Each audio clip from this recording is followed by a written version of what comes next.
नमस्कार दोस्तों, मैं वैद्य नितिन डी से पुणे से। आज हम बात करेंगे स्नान की। स्नान यानी नहाना, यानी टेकिंग अ बाथ। इसको आयुर्वेद ने किस परिप्रेक्ष्य में देखा है वो हम आज जानना चाहेंगे। स्नान दिनचर्या का मतलब डेली रिजीम का, यानी दिन भर में हम क्या क्या करना चाहिए उसका एक अत्यंत महत्वपूर्ण अंग है। तो आयुर्वेद इसके बारे में क्या कहता है यह आज हम देखेंगे।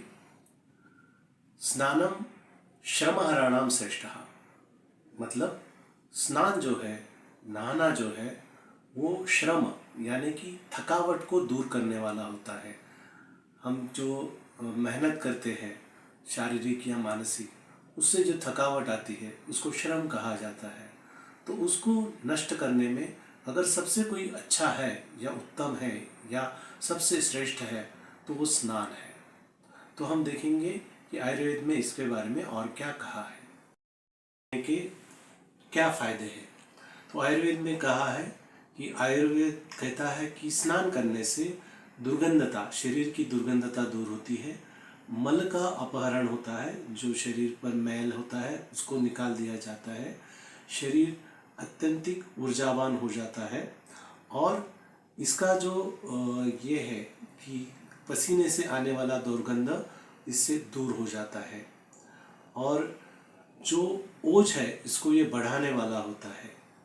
और ये वृक्ष मतलब शरीर की वाइटलिटी और जो विगर है यानी कि उत्साह और अनेक गोष्ठी को ये बढ़ाने वाला होता है।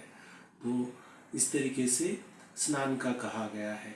और ये पवित्र भी है, मतलब शरीर को इतना स्वच्छ कर देता है कि इससे जो भी हमने गलत काम किए होते हैं वो पूरी तरह से स्वच्छ हो जाते हैं। तो ऐसा आयुर्वेद ने कहा है। देखेंगे कि इसको किया कैसे जाता है। तो स्नान करने का सबसे अच्छा तरीका है कि कोई भी ऋतु हो, पानी गुनगुना होना चाहिए। गुनगुना इसलिए कि उससे मैल अच्छी तरीके से साफ हो जाए। पानी लेते वक्त उस गुनगुने पानी को पहले पैर पे डालना चाहिए।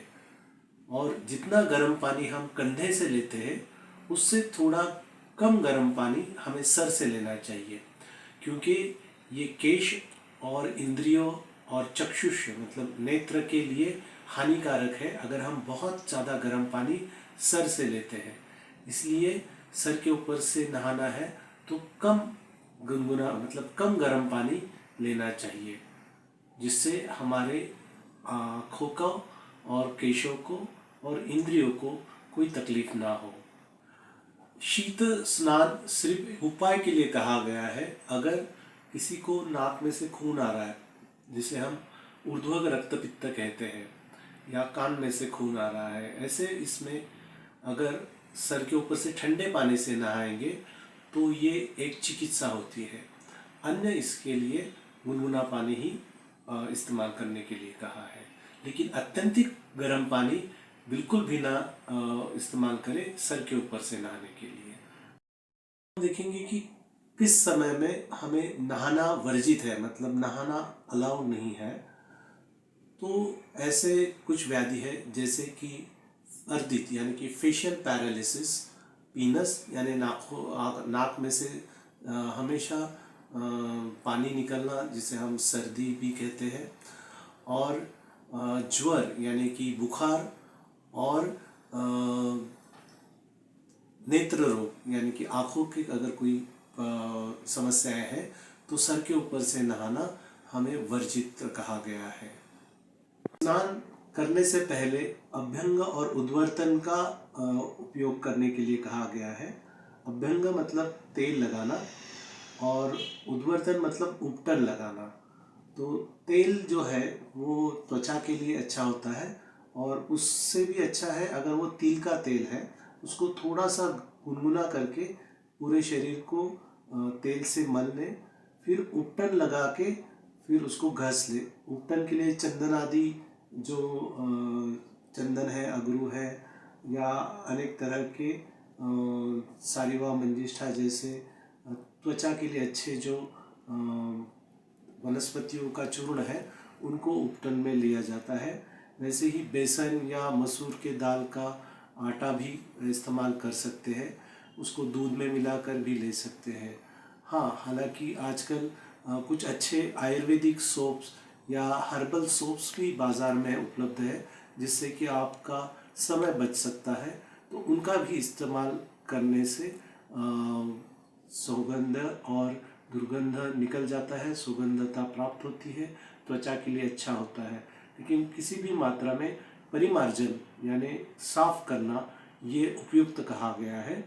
आप उसे सौंफ से करें या फिर उपटन से करें, लेकिन शरीर परिमार्जन आवश्यक है। तो ये स्नान के बारे में है। अब हम देखेंगे कि स्नान कितने बार करना चाहिए। तो हालांकि स्नान एक बार कहा गया है, लेकिन अगर दुर्गंधता है, मैल है और बहुत ज़्यादा कष्ट है तो दिन में 2 बार नहाना चाहिए। हालांकि मध्य रात्र में या कुछ खाने के बाद तुरंत, या जब अजीर्ण हुआ है मतलब इनडाइजेशन हुआ है, ऐसे हालात में स्नान नहीं करे तो अच्छा है।